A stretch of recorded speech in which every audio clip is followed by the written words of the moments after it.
नमस्कार दोस्तों, मैं सौरभ स्वागत करता हूं आपका अपने YouTube चैनल ब्रेन बुशवाई सौरभ में। दोस्तों, हमें जमीन लेते समय कई बातों का विशेष ध्यान देना चाहिए, क्योंकि जमीन जब लेते हैं दोस्तों, तो उसमें हम अपनी बड़ी पूंजी का निवेश करते हैं। यानी हम अपनी जीवन भर की पूंजी, जो कमाई हुई पूंजी होती है, उसका हम उसमें निवेश करते हैं और हम अपनी जमीन को खरीदते हैं।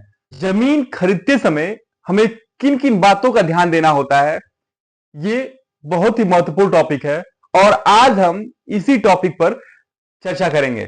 दोस्तों, जमीन खरीदते समय हमें ध्यान देना चाहिए कि महिला और पुरुष की रजिस्ट्री में कितने रुपए का अंतर होता है। हमें यह भी ध्यान देना चाहिए कि गांव और शहर की जमीन की रजिस्ट्री कराने में कितने रुपयों का अंतर होता है। दोस्तों, सर्किल रेट क्या होती है और इसके अनुसार रजिस्ट्रेशन फीस और स्टैंप ड्यूटी जो होती है, स्टैंप फीस जो होती है, वो कैसे निर्धारित किया जाता है, इसकी भी जानकारी हमें अवश्य करनी चाहिए। दोस्तों, रजिस्ट्री कराने में कुल कितना खर्च अलग से देना पड़ता है, यह भी हमें जानना चाहिए और रजिस्ट्री के समय हमारे साथ क्या क्या फ्रॉड हो सकते हैं, इसका हमें विशेष ध्यान देना चाहिए। दोस्तों, सबसे पहले हम आपको यह बताना चाहते हैं कि रजिस्ट्रेशन फीस और स्टैंप ड्यूटी जो होती है वो कैसे निर्धारित होती है और रजिस्ट्रेशन फीस के लिए हमें कितने परसेंट चुकाना पड़ता है। दोस्तों, जो रजिस्ट्रेशन फीस होती है वो सर्किल रेट के अनुसार आगणित किया जाती है। यानी जो सर्किल रेट होगा, वो सर्किल रेट कैसे जारी होता है।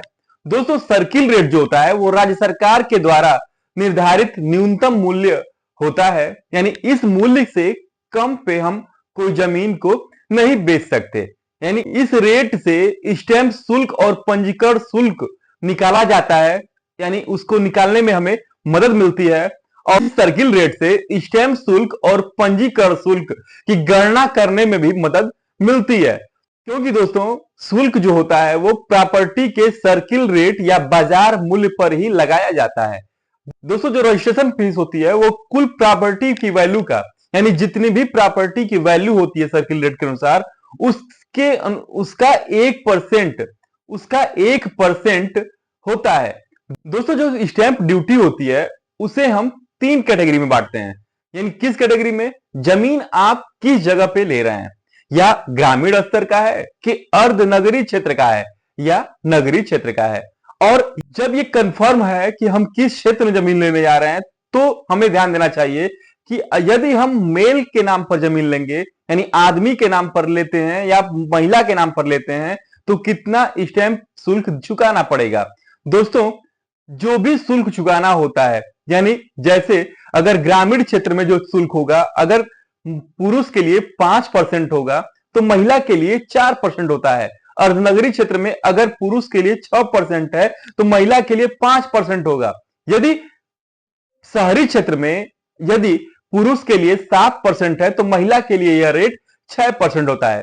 दोस्तों, लेकिन एक इसमें छोटा सा पेंच, दोस्तों एक छोटी सी पेंच इसमें ऐसी है कि अगर आप 10 लाख रुपए से कम की वैल्यू का जमीन खरीदते हैं, तब तो महिला के लिए छूट मिलेगा, तब तो वो छूट ये मिलेगा। लेकिन दोस्तों, जब 10 लाख से ऊपर की वैल्यू का जब आप जमीन खरीदते हैं, तब क्या होता है दोस्तों कि यदि आप ग्रामीण स्तर में 30 लाख रुपए की जमीन खरीदते हैं, 10 लाख रुपए में महिला को 4% की रेट से स्टैंप शुल्क देना पड़ेगा और जो बाकी शेष जो 20 लाख की वैल्यू होगी, उस पर वह रेट 5% निर्धारित होगा।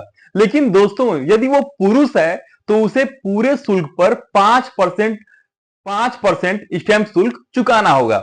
दोस्तों, जैसे अगर 30 लाख की वैल्यू है तो कितना रुपए इसका रजिस्ट्रेशन फीस होगा। दोस्तों, 30 लाख की वैल्यू अगर है तो 1% इसका रजिस्ट्रेशन फीस होता है।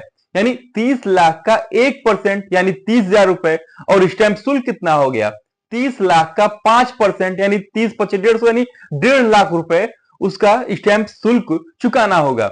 दोस्तों, इन शुल्कों के अलावा कुछ शुल्क अन्य भी होते हैं, जैसे दस्तावेज लेखक और वकील साहब को भी कुछ खर्च देना पड़ता है, जिसकी वजह से बैनामे में हेल्प होती है। यानी लगभग वो भी 10 से 20,000 रुपए खर्च अलग से होता है। दोस्तों, बैनामा लिखा जाता है तो जो जो ब्रोकर होता है या जो दस्तावेज लेखक होता है या वकील साहब, वो लिखते समय क्या करते हैं कि ये जो स्टैंप शुल्क होता है और रजिस्ट्रेशन शुल्क और अपना शुल्क सबको वो एक साथ बताते हैं, जिसकी वजह से ये कंफ्यूजन होता है कि उनके द्वारा अपना शुल्क कितना निर्धारित किया गया है। दोस्तों इस बात का अवश्य ध्यान देना चाहिए कि उनसे ये पूछिए कि स्टैंप शुल्क कितना लगा है, रजिस्ट्रेशन शुल्क कितना है, या उनका शुल्क कितना अलग से लिया गया है। दोस्तों इन सभी बातों का विशेष ध्यान देना चाहिए। दोस्त जमीन लेते हैं, जैसे मान लीजिए ये तो हो गया बैनामे का कितना स्टैंप शुल्क लगेगा, रजिस्ट्रेशन शुल्क लगेगा, या किन बातों का ध्यान देते हैं हम विशेष करके। लेकिन दोस्तों जब जमीन लेने जा रहे हैं आप, अपनी पूंजी लगाने जा रहे हैं आप, तो विशेष रूप से जिस जमीन को ले रहे हैं तो उसके लिए और भी कुछ बातें हैं जिसे हमें अवश्य ध्यान देना चाहिए। जैसे दोस्तों पहले हमें यह देखना चाहिए कि जिससे हम जमीन लेने जा रहे हैं, क्या उसके नाम पर जमीन है भी या नहीं। कहीं ऐसा तो नहीं है कि वो हमारे साथ फ्रॉड कर रहा है। इसके लिए दोस्तों उस काश्तकार से हमें लेटेस्ट खतौनी उसकी मांगनी चाहिए। दोस्तों जब हमें खतौनी मिल जाए तो हमें उस गाटे पर जा करके निरीक्षण करना चाहिए कि कहीं उसका मौके पर कब्जा है या नहीं। दोस्तों खतौनी में हमें यह भी ध्यान देना चाहिए कि जो बैनामा करता है, यानी जो बैनामा करने वाला है, क्या उसका नाम सह-खातेदार के रूप में तो दर्ज नहीं है। यदि सह-खातेदार के रूप में दर्ज है तो हमें यह भी ध्यान देना चाहिए कि उसका अंश मौके पर स्पष्ट होना चाहिए। जैसे दोस्तों अगर मौके पर उसका तरफ नहीं होगा तो बैनामा लेने के बाद आपको दिक्कतें हो सकती हैं।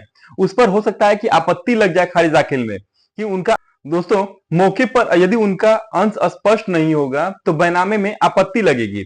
आपत्ति क्यों लगेगी? क्योंकि सखादारों के द्वारा आपत्ति इस बात की लगाई जा सकती है कि मौके पर उनका अंश स्पष्ट नहीं था। इसीलिए दोस्तों सबसे पहले ये भी अगर आप चाहें बैनामा लेते समय कि उस विक्रयकर्ता को कहें कि पहले से ही आप उस गाटे को जो विक्रय करना है अपनी चौहद्दी स्पष्ट करें और उसी चौहद्दी के अनुसार आपको विक्रय लेना चाहिए।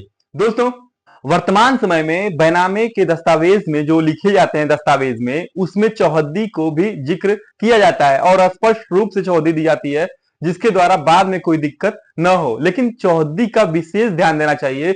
हमें यह भी ध्यान देना चाहिए दोस्तों कि यह जो हम जमीन ले रहे हैं क्या वो रास्ते पर कितनी तरफ से है। अगर जितनी तरफ से होगा उसका हम क्या स्टैंप शुल्क जमा कर रहे हैं या नहीं। बहुत सी बैनामे में दिक्कतें ये भी होती हैं कि दस्तावेज लेखक के द्वारा इस चौहद्दी उस काश्तकार के द्वारा ली जा रही है, मौके पर रास्ते को स्पष्ट दर्शाया नहीं जाता, जिसकी वजह से बाद में आपत्ति लगती है और खारिज दाखिल में समस्या होती है और स्टैंप चोरी की भी शिकायतें आती हैं। दोस्तों चौहद्दी का विशेष ध्यान दिया जाना चाहिए क्योंकि उसी के अनुसार आपको स्टैंप शुल्क चुकाना होता है। बैनामा ले रहे हैं आप, जब आप जमीन को सीमांकन करवाना है तो पहले ही आप जो भी आप जमीन ले रहे हैं तो पहले तो उसे क्या करिए कि सड़क के चौड़ाई को ध्यान देते हुए अपनी जमीन का सीमांकन कराइए।